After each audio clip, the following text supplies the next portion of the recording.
यहां साला एक चपरासी की नौकरी की पोस्ट निकलती है तो 20-25 हजार लोग यूं ही लाइन में लग जाते हैं। और यहां बात तो नोट की गड्ढे की है। तो क्या नाचो मेरी रेल मंत्री जी से गुजारिश है, लगता है दरोगा जी के पिताजी ने 20-25 साल पहले जो वाइग्रा खाया था उनके जन्म के समय, वो अब दरोगा जी को असर कर रहा है। वे बेचारे मुस्लिम क्या करें, उनके पूर्वज फंसा गए उनको, नहीं तो बेचारे हिंदू कहां किसी चर्च खोदने की बात कर रहे हैं। अब बात करते हैं पाकिस्तान वाले सांसद गिरिराज बाबा की। बाबा जी की पुलिस उनका फूल माले के साथ इंतजार कर रही थी, लेकिन अफसोस उनको आगे नहीं जाने दिया गया। हाँ भाई, कैसी लगी आगे स्वाद? 6 तारीख तो you giving me a commitment है 6 के बाद बिल्कुल, मतलब ऑन 6 to 7।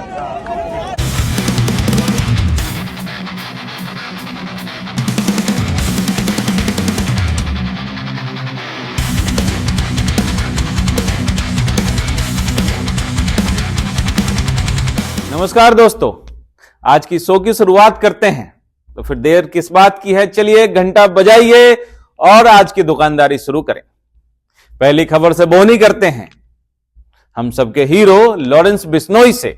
बात यूं है कि अब सलमान खान को कोई भी आता जाता धमका दे रहा है। हमको मारो, हमको जिंदा मत छोड़ो सालो, हम कोई मंदिर का घंटा है कि कोई भी आके बता जाता है कि 4 दिसंबर की रात को दादर के शिवाजी पार्क के पास सलमान खान शूटिंग कर रहे थे और एक व्यक्ति अचानक से अंदर आ गया। जब सुरक्षा अधिकारी ने उससे पूछताछ की तो उसने बोला, लॉरेंस को बुलाऊं क्या? फिर क्या था, अफरा तफरी मच गई। गजब बेइज्जती है। बात सलमान खान की हो ही रही है तो बात करते हैं राहुल गांधी की भी। राहुल बाबा को कल अचानक से याद आया। महाराष्ट्र चुनाव के बाद उनकी कोई फोटो मीडिया में आई नहीं है। फिर क्या था, राहुल बाबा अपना लाओ लश्कर लेके चल पड़े संभल की ओर और योगी जी ने उनको फोटो खिंचवाने का मौका दिया। कहां पर?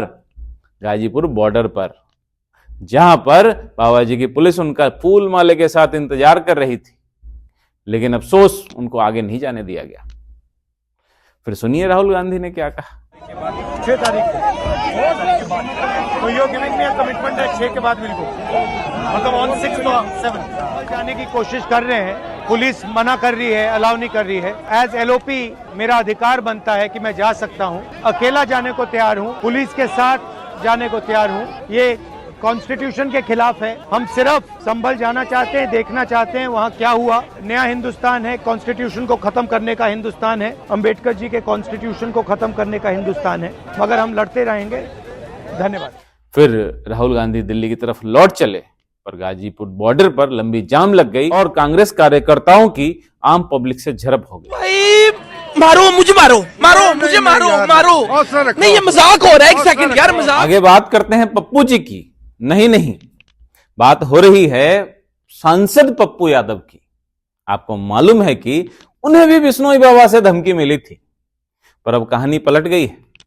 वहां के एसपी ने प्रेस कॉन्फ्रेंस करके कहा है कि धमकी देने वाले व्यक्ति को उन्होंने गिरफ्तार कर लिया है और पप्पू यादव के पार्टी के कार्यकर्ताओं ने ही पैसे देकर वीडियो बनवाया था ताकि पप्पू यादव को जेड सिक्योरिटी मिल सके। घोर कलयुग है प्रभु। अच्छा बात नहीं है। वहीं पप्पू यादव ने कहा है कि उन्हें 20 से 25 और भी कॉलें आई हैं जिस पर उन्हें धमकी मिली है, पर सरकार उनकी जांच क्यों नहीं करवाती। बस हवा निकल गई। अब बात करते हैं पाकिस्तान वाले सांसद गिरिराज बाबा की। नहीं, सांसद तो वो बिहार से हैं, पर फेमस पाकिस्तान वाले बयान से हैं।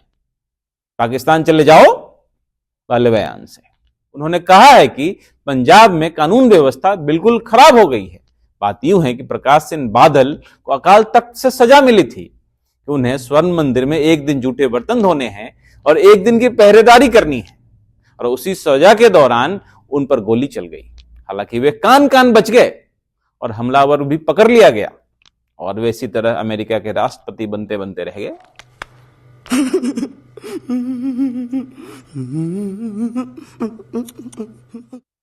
वहीं कुछ लोग यह भी कह रहे हैं कि बादल साहब अपने वापसी का रास्ता तलाश रहे हैं।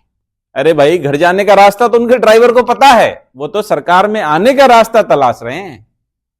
और कुछ लोगों का यह भी कहना है कि थोड़े ही दिन पहले शायद उनकी बात पप्पू यादव से भी हुई थी। गिरिराज बाबा भी खूब हैं, उनको पंजाब की तो सारी खबरें हैं पर अपने प्रदेश की नहीं। आप कहाँ थे ज्ञानी बाबा? बात कुछ यूं है कि एक वीडियो वायरल है जिसमें एक दरोगा जी एक महिला से दुर्व्यवहार कर रहे हैं और बोल रहे हैं अगर जेल नहीं जाना है तो तुम्हें मुझसे शारीरिक संबंध बनाना पड़ेगा। महिला लगातार मना कर रही है पर दरोगा जी मान नहीं रहे हैं। लगता है दरोगा जी के पिताजी ने 20-25 साल पहले जो वाइग्रा खाया था उनके जन्म के समय, वो अब दरोगा जी को असर कर रहा है। बात है बिहार के समस्तीपुर जिले के पटोरी थाना में कार्यरत मोहम्मद बलाल खान की। अरे वाह, एक मुद्दा और मिल गया गिरिराज बाबा को, यहां भी साला मुस्लिम निकला। मौजा ही मौजा। अभी मजा आएगा ना भिड़ो। अगली कहानी की तरफ बढ़ते हैं और बता दें महाराष्ट्र में 23 को रिजल्ट डिक्लेयर होने के बाद महायुति के तीनों नेता पिछले 10-12 दिनों से सांप सीढ़ी का खेल खेल रहे थे, अब जाके फ्री हुए हैं। अब फाइनली शपथ ले ली गई है, पर जल्दी भी क्या थी, उन्हें कोई पनवेल थोड़ी ना जाना था। पर साहब जनता तो इंतजार कर रही थी। चलो खैर, फाइनली मलाई का बंटवारा हो गया है और देवेंद्र फडणवीस नए सीएम बन गए।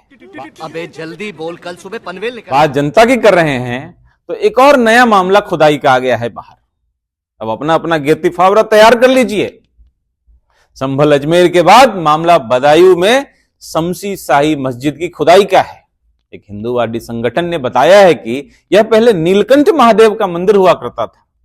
आपको बता दूं कि यह मस्जिद भारत में तीसरा सबसे पुराना मस्जिद है और क्षेत्रफल की दृष्टिकोण से यह 7वां सबसे बड़ा मस्जिद है।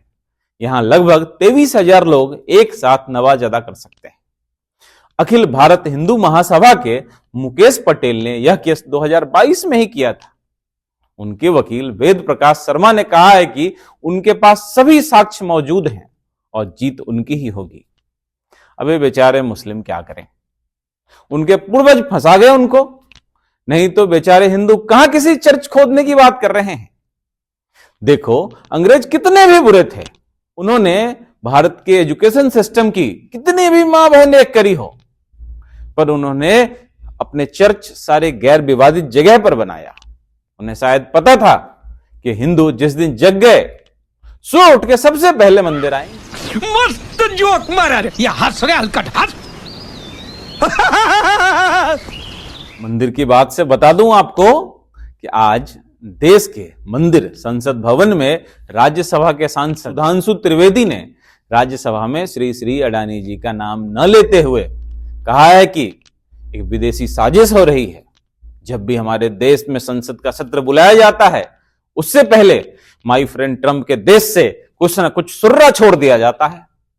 आसान भाषा में सुर्रा का मतलब होता है परेशानी, जैसे पेगासस, रफाल, अडानी। आप खुद ही सुन लो। जब से भारत को विकसित भारत बनाने का लक्ष्य रखा गया है कि विदेश की बहुत सी ऐसी गतिविधियां हैं जो भारत की व्यवस्था के आर्थिक पक्ष, भारत की व्यवस्था के नैतिक पक्ष, सामाजिक पक्ष पर आक्रमण कर रही हैं। इस संदर्भ में एक रीसेंट जानकारी आई है जिसे हम कह सकते हैं organised crime and corruption reporting project. Report के अनुसार यह कहा गया है कि इस प्रोजेक्ट को फॉरेन गवर्नमेंट्स की फंडिंग है और उसका फोकस इंडिया के ऊपर भी है, और इस फॉरेन गवर्नमेंट की फंडिंग के साथ साथ जॉर्ज सोरोस के साथ भी इनका कनेक्शन है।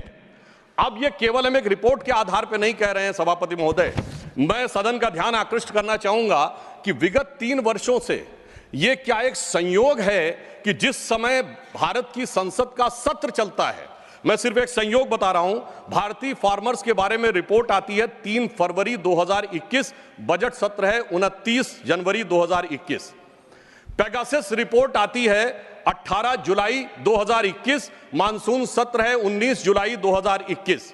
उसके बाद 31 जनवरी 2023 से भारत की संसद का बजट सत्र शुरू होता है और 24 जनवरी 2023 को हिंडनबर्ग रिपोर्ट आती है।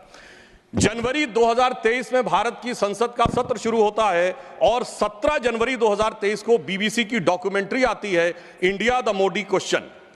और गंभीर महत्वपूर्ण बात है, 20 जुलाई 2023 को भारत की संसद का सत्र शुरू होता है और मणिपुर वायलेंस का वीडियो 19 जुलाई 2023 ठीक एक दिन पहले जारी होता है। पूरे सीक्वेंस में अगर हम चलें तो महोदय मैं याद दिलाना चाहूंगा कि 10 मई 2024 को कोविड वैक्सीन के बारे में एक रिपोर्ट छपती है, जिस समय भारत का चुनाव प्रचार अपने पूर्ण उसके ऊपर था। फिर अभी वर्तमान सत्र हम बताना चाहते हैं कि मानसून सत्र 22 जुलाई से 9 अगस्त के बीच में शुरू होता है और 10 अगस्त को हिंडनबर्ग की रिपोर्ट आती है। वर्तमान सत्र 25 नवंबर से प्रारंभ होता है और 20 नवंबर को अमेरिकन कोर्ट के एक अटॉर्नी की रिपोर्ट आती है एक बिजनेस हाउस के संदर्भ में। मैं सिर्फ देश के सामने बात रखना चाहता हूं। अब समझ में नहीं आ रहा है कि अडानी साहब को प्रवक्ताओं की कमी पड़ गई है क्या, जो भाजपा से उधार ले रहे हैं। क्या बात है सर, क्या बात है सर, क्या बात, ये बात है, अरे सर क्या बात है। प्रवक्ता उधार लेने से याद आया, आजकल बाबा रामदेव गधी का दूध पी रहे हैं। फिर क्या है, गधी को गधी कहने पर बैन लगा दिया गया है और उनका नया नामकरण हुआ है बैसाख नंदिनी। प्लीज ये अच्छा। खबर में संसद सत्र के दौरान चंद्रशेखर रावण और पप्पू यादव ने जनता को हो रही ट्रेन में परेशानियों को पुरजोर तरीके से उठाया है। अब मेरी रेल मंत्री जी से गुजारिश है कि वे जयपुर दिल्ली में जो वोल्वो बस चलते हैं उनके ओनर से आके मिले और एक मैनेजमेंट की ट्रेनिंग ले। दोस्तों आपको बता दूं कि ट्रांसपोर्ट वालों ने नया कोई एमबीए का कॉलेज नहीं खोला है। बात यह है कि जयपुर दिल्ली बस का किराया मात्र 400 रुपए है, लेकिन वंदे भारत का किराया 800 से 900 रुपए है। फिर भी रेल नुकसान में है। अब ये ट्रांसपोर्ट वाले कैसे फायदे में हैं?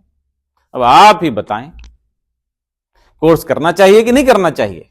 उठा ले रे देवा, उठा ले रे बाबा, मुझे अमीर को नहीं रे, ये दो गरीबों को उठा ले। दोस्तों एक और वीडियो वायरल है जो हिमाचल का बताया जा रहा है। इस वीडियो में दो औरतें एक जम्मू कश्मीर के कपड़ा बेचने वाले को कह रही है कि तुम पाकिस्तान चले जाओ।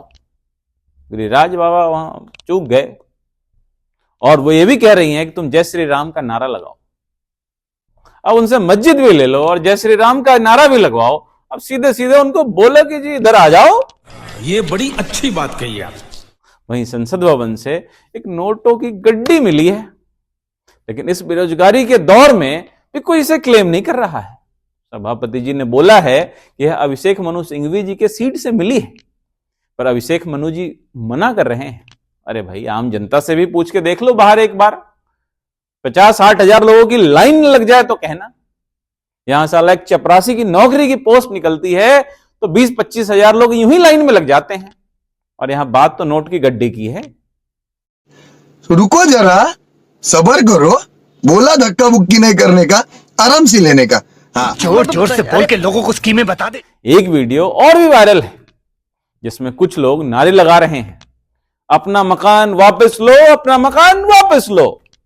बात यह है कि मुरादाबाद के टीडीआई सोसाइटी में डॉक्टर अशोक बजाज के नाम के मकान मालिक ने अपना मकान डॉक्टर इकरा को बेच दिया। अब कॉलोनी वाले प्रदर्शन कर रहे हैं। यह मामला भी अब गर्म हो रहा है। देखते हैं आगे क्या होता है। रोज आते हैं इस उम्मीद पे, आज जीतेंगे, कल जीतेंगे, परसों जीतेंगे, रोज हारते हैं। चर्चा तो हमारे और आपके कॉलोनी में भी खूब होता है, पर संविधान की झूठी कस्में भी तो हम ही खाते हैं भाई। दोस्तों एक राज्य है गुजरात, जिसका स्थान स्वर्ग से जस्ट थोड़ा सा ही नीचे है। वहां से आए दिन कोई ना कोई फ्रॉड की न्यूज आती रहती है, पर इस साल हमारा दिल है जो मानता नहीं है। पापा के राज्य से ऐसा नहीं हो सकता। अब बात यह है कि फर्जी आईएएस आईपीएस के बाद फैशन में ईडी है। जोर जोर से बोल के लोगों को स्कीमें बता दे। तो ठगों ने फर्जी ईडी की टीम बनाकर एक ज्वेलरी के शोरूम पर और उसके घर पे छापामारी की और 25 लाख की ज्वेलरी और कैश लेकर रफू चक्कर हो गए। लेकिन फूटे किस्मत सालों की फिर पकड़े गए। तो साला ये दुख का खत्म नहीं होता बे। अब एक और ठग इसी लैंड से फेमस है। नाम है भूपेंद्र सिंह झाला। इस व्यक्ति ने 6000 करोड़ की ठगी की है और कई क्रिकेटर इसके झांसे में आ गए। अब झाला साहब का कौन ही क्या कर लेगा। जिसके पास 6000 करोड़ रुपए हो वो कितनी चिंता दे सकता है, आप सोच लीजिए। कुछ पूछा मैंने कुछ। एक और चर्चा इंटरनेट पर जोरों से चल रही है। नाम है समय रैना। ये सुरेश रैना के रिश्तेदार नहीं है। ये हैं गालीबाज कॉमेडियन। अब चर्चा चल रही है कि ये इतनी गाली क्यों देता है। चलो पहले बताओ, इनको सुनता कौन है? ये लोग कौन थे सर जो चले गए? जा पूछ के खैर, आज की दुकानदारी यहीं बंद करते हैं, कहीं कोई FIR ना हो जाए। आपका बहुत बहुत धन्यवाद। प्लीज चैनल को सब्सक्राइब करें। मेरा नाम है उज्जवल कुमार और आप देख रहे थे थोड़ा भारत थोड़ा इंडिया। और इस वीडियो को लाइक करें और अपने दोस्तों के साथ शेयर करें और कमेंट करके हमें प्रोत्साहित भी करें। आपका बहुत आज के लिए सिर्फ इतना ही। अगर तुम्हें भी इस वैलेंटाइन लड़की चाहिए तो लाइक मारो, और अगर तुम लोग नए हो तो सब्सक्राइब करो। वो जो लाल वाला बटन है उस पर जितनी हवस निकालनी है उतनी हवस निकालो, मुझे नहीं पता, बस क्लिक हो जाना चाहिए। अब मैं भी जा रहा हूं यार, कुछ उखाड़ लें यार जिंदगी।